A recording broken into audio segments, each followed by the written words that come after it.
Party के अध्यक्ष और यूपी सरकार में मंत्री संजय निषाद अब महासंपर्क अभियान शुरू कर रहे हैं मछुआरों के आरक्षण के लिए, जिसकी उम्मीद शायद मछुआरों को काफी लंबे समय से है। बात करने के लिए मौजूद है हमारे साथ संजय जी, बहुत स्वागत है आपका आज तक पर। संजय जी, जरूरत क्या आन पड़ी इस अभियान की, क्योंकि लगातार जब से सरकार बनी थी आपने कहा था कि जो है आरक्षण को लेकर हम बात करेंगे, चीजें सामने आएंगी, तो ऐसी क्या जरूरत पड़ गई कि आपको इस तरह से अभियान निकालना पड़ रहा है 28 तारीख?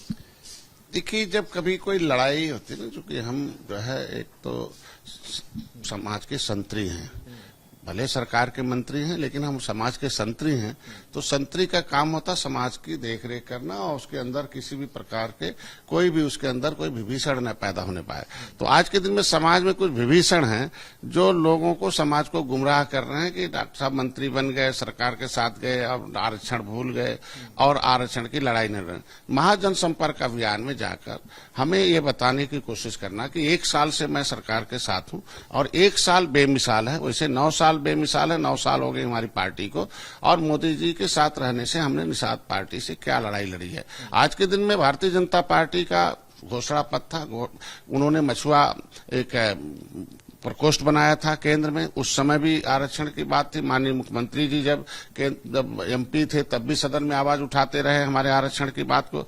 जब मैं रेल आंदोलन किया था तो उन्होंने मेरे समर्थन में आए थे और उन्होंने धरना भी दिया था। आज के दिन में भारतीय जनता पार्टी ने वादा किया था कि आरक्षण हम आते ही उसकी समस्या जिस तरीके से लागू कर देंगे, तो हमें पूरा उम्मीद है धारा 370 जैसे खत्म हुआ उससे हमारा आरक्षण भी पूरा लागू होगा, तो जैसे राम मंदिर बना उसी तरीके होगा।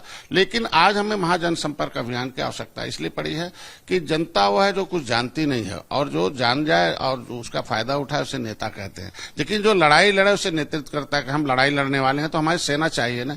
तो हम सेना के पास जाएंगे कि तुम्हारी लड़ाई को, पहले की सरकार में थे तो डंडे खाते थे, पिछले अभी की सरकार में है मोदी जी, अमित शाह जी तक तुम्हारी बात पहुंच चुकी है, और तुम्हारी आवाज को अब जो लड़ाई पहले थे कि माननीय मुख्यमंत्री जी ने पत्र जो लिखा, पहले 70 साल में आरजीआई ने लिख दिया नहीं, केवट मल्ला मझवार अनुसूचित जात के हकदार हैं, इनकी गिनती 1961 में उत्तर प्रदेश में अनुसूचित जात में हुई थी।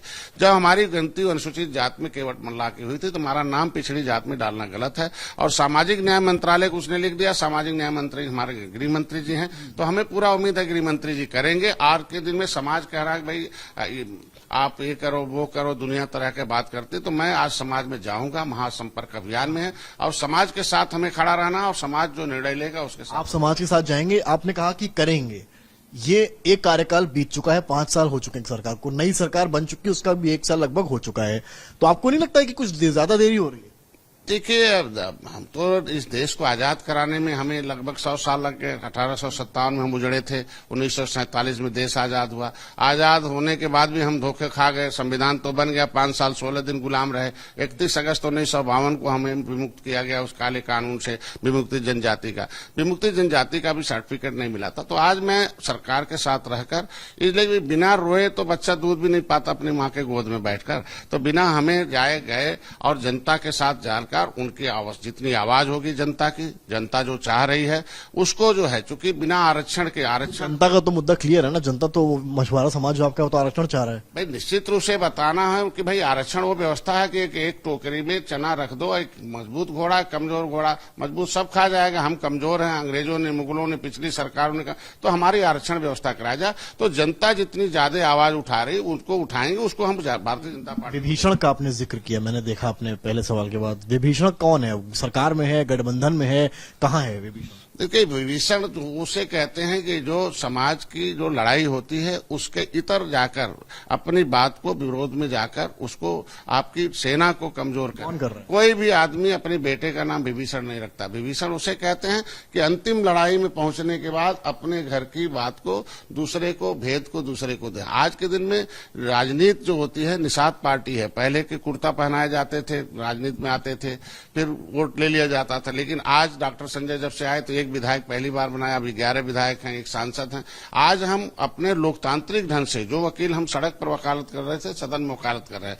लेकिन सदन की भी चाबी गांव में है, वोट हमारा गांव में है। और कहते हैं the real God is voter in the democracy. इस युग का जो असली भगवान है वोटर है, साइनिंग अथॉरिटी वोटर है, सब कुछ है, सारा पावर वोटर के पास। इसलिए हम। विभीषण कौन है आपकी नजर में? अभी बहुत लोग हैं जो डॉक्टर संजय और निषाद पार्टी की और भारतीय जनता पार्टी में रह के भी, हम गठबंधन में हैं, हम भारतीय जनता पार्टी 2019 में भी सपा बसपा एक हो गई थी, जितवाए, 2022 में जितवाए, 2023 में हमने सारे नगर निगम जितवाए, फिर भी भारतीय जनता पार्टी में निषाद रहकर कुछ और हमारे खिलाफ और समाज के खिलाफ जाकर के समाज को आरक्षण नहीं चाहिए, समाज आपके साथ ऐसे जुड़ा हुआ, समाज के साथ ये हो रहा है और कुछ नहीं। मतलब जब हम लड़ाई लड़ रहे हैं समाज में, मुख्यमंत्री प्रधानमंत्री तक टेबल पर, गृह मंत्री तक टेबल पर, मैं वकील हूँ, वकालत कर सकता हूँ। जज तो माननीय मोदी जी, माननीय अमित शाह जी, योगी जी है ना। तो आपने इस बात को पहुंचाया है कि कुछ लोग बीजेपी के जो इस तरह कर रहे हैं, आपने मुख्यमंत्री तक ये बात पहुंचाई? देखिए, हमको सबको पता है, आखिर किसी भी राज्य में अगर कोई आदमी जो जब तक पावर में था तब तक एक आवाज नहीं उठाया और 10 लोगों को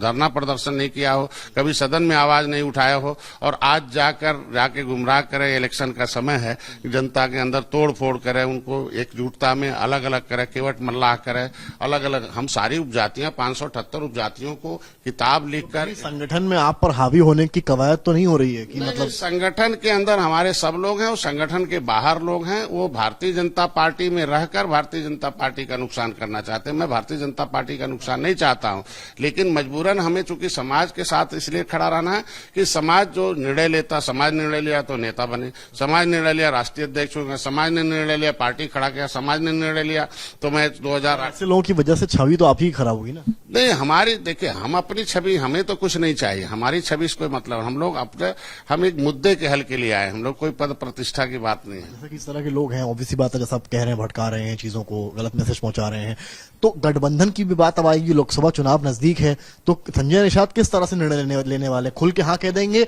या फिर अपने समाज की सुनेंगे? आखिर क्या है आपको प्लानिंग बीजेपी से गठबंधन? मैं 2019 में तो बिना चुनाव लड़े ही बीजेपी को साथ इसीलिए दिया था कि केंद्र आरक्षण केंद्र से होता, चूंकि उस समय मुकदमा चल रहा था, तो एक बहाना था कि मुकदमे में केस है, इसलिए आरक्षण पर विचार अभी नहीं किया जा सकता। लेकिन जब हाई कोर्ट ने भी कह दिया कि आरक्षण अब केंद्र सरकार के पास है और लेटर भी पहुंच गया माननीय योगी जी का, अमित शाह जी का, registrar general of census of India का, सामाजिक न्याय मंत्रालय का, सब कुछ पहुंच गया, तो भाई हमने तो बिना चुनाव लड़े ही समर्थन किया। 2018 में कोई सीट नहीं लड़ी थी, 2022 में लड़ी, 2000 आपने देखा होगा 2023 में। तो अब समय आ गया जनता को, मैं 2018, 2019, 2022, 2023 अगर हमने दिया तो किस मुंह से क्या वाइस लेके जनता के पास जाएंगे? जनता हमसे जवाब पूछ रही है ना कि आरक्षण का क्या हुआ, तो हम जनता के पास जाएंगे, भाई आरक्षण में मैंने इतना काम कर रखा है, आप मेरा साथ दो, आगे क्या करना आप बताना, फिर उसके हिसाब से बातें। जनता तय करेगी कि आप गठबंधन करेंगे? निश्चित रूप से जनता के तय पर हम राजनेता हैं, हम जनता के साथ तो खड़ा रहना पड़ेगा। जनता नहीं रहेगी तो हमें कौन पूछेगा,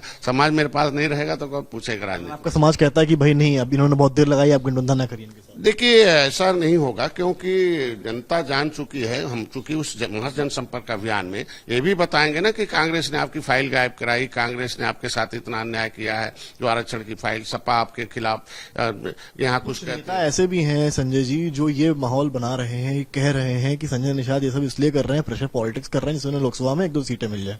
नहीं, ये प्रेशर पॉलिटिक्स नहीं है, ये पब्लिक पॉलिटिक्स है। हम पब्लिक के लिए काम करते हैं ना, पब्लिक के, भाई गरीब वही है देश के, उन्हीं के लिए राजनीति है। भाई भारतीय जनता पार्टी का उद्देश्य है कि निचले पावदान पर रहने वाले व्यक्ति का उदय हो। निषाद पार्टी का है कि जो निर्बल हो, सबल हो। अगर हमारी विचारधारा एक ही है तो जो हमारे संविधान में व्यवस्था है, संविधान की व्यवस्था के मुताबिक अगर हम चुनाव लड़ते हैं और संविधान के व्यवस्था के मुताबिक अगर वोट देता, तो संविधान में जो व्यवस्था है कि लेदरमैन वाशरमैन का मिल गया, अगर यही भारतीय जनता पार्टी है उत्तराखंड में शिल्पकार का आरक्षण लागू कर दिया है, तो हम कहते हैं मझवार का आरक्षण देते हैं, आपका गठबंधन हो जाता है तो संजय निषाद कितनी सीटें एक्सपेक्ट करेंगे लोकसभा चुनाव? देखिए, हम लोग जीत के लिए काम करते हैं, हमने पहले भी सीट के लिए नहीं काम किया, हम अपने समाज के मुद्दा चाहते हैं। क्षेत्र तो आपका मजबूत है ना, उसमें तो आप चाहेंगे। देखिए, हमारा मुद्दा हल करें, सीट तो अलग, सीट तो इसलिए कि हमें इस बात क्या कि भाई हमारा भोजन भरी थाली अगर लखनऊ में आया है तो भोजन भरी थाली हमारा दिल्ली में पहुंचा, और एक वकील हमें चाहिए जो वकालत करके हमारे समाज का, जो राजभर जी की नजदीकियां बहुत बढ़ रही हैं, डिप्टी सीएम के साथ गाड़ी में घूम रहे हैं, दयाशंकर जी साथ में चाय पी रहे हैं आके, तो आपको नहीं लगता है कि उनकी नजदीकियां बढ़ रही, कहीं आपकी अहमियत कम ना हो? नहीं, हमारी कौन, हमारे 18% मछुआरों की आबादी है, उन राजभर की भी लड़ाई है, वो तो अपने उद्देश्य से भटक चुके हैं। राजभर भी तरमाली पासी प्रयाबाची जाती है, तब राजभर लाइन पर कौन लाएगा, भटक चुके हैं। तो मैं कोशिश भाई 2017 में हमारे एनडीए में आए थे विचारधारा से, लेकिन कुछ लोग उनको बहका ले, वही तो उनकी आदत है, कोई बहका देता बहक जाते हैं। अगर फिर हमारी विचारधारा से सहमत है, आ रहे हैं तो हमें स्वागत है। तो क्या तो कहते हैं कि दिन में कुछ बोलते हैं, शाम में कुछ बोलते हैं, क्या इस पर काम करना चाहिए उनको एक नेता के तौर पर? निश्चित रूप से एक नेता को एक भरोसेमंद बनना चाहिए और एक तटस्थ रहना चाहिए, जो लोग भरोसा कर सकें। आज उनको भाई आए 6 महीने के 6 मंत्री मुख्यमंत्री बना रहे थे, जब आए भारतीय जनता पार्टी में तो हीरो थे, और जैसे उनको कोई सलाहकार मिल गया तो कहाँ हो गए देख लो। अब फिर आज के दिन में सरकार से ही समस्याओं का समाधान हो सकती है, और सरकार के साथ रहकर ही हम अपने समाज को कुछ शक्ति दे सकते हैं। तो ये सभी कुछ चाहते हैं। तो सरकार भाई एनालिसिस है, हम लोगों के पास एनालिसिस है, केंद्र में सरकार है, राज्य में सरकार है। अब केंद्र में सारे दल मिलकर ये कह रहे हैं कि मोदी ही शक्तिशाली और कोई है नहीं। तो जब आरक्षण केंद्र से लागू होगा तो हमें केंद्र की सरकार के साथ ही रहना आवश्यक है। गठबंधन भी तो बैठ रहा है पटना में, देखिए सब सारे बड़े नेता बैठ गए एक साथ। ये तो बटुए जोगी मठ उजाड़ हैं, तो सर्टिफिकेट दे रहे हैं कि मोदी जी ही एक ताकतवर नेता है। चलिए, बहुत शुक्रिया बात करने के लिए। थे संजय निषाद, यूपी सरकार में मंत्री। महासंपर्क अभियान के जरिए अपने समाज की आवाज पहुंचाएंगे, तो वहीं इनका एक संदेश ये भी है कि जो है चर्चा गठबंधन को लेकर जब होगी तो पहले समाज जैसा कहेगा उसके मुताबिक उनके नेता संजय निषाद इस बारे में सोचेंगे, विचार करेंगे। कैमरामैन संजय सिंह के साथ समर्थ श्रीवास्तव, लखनऊ, आज तक।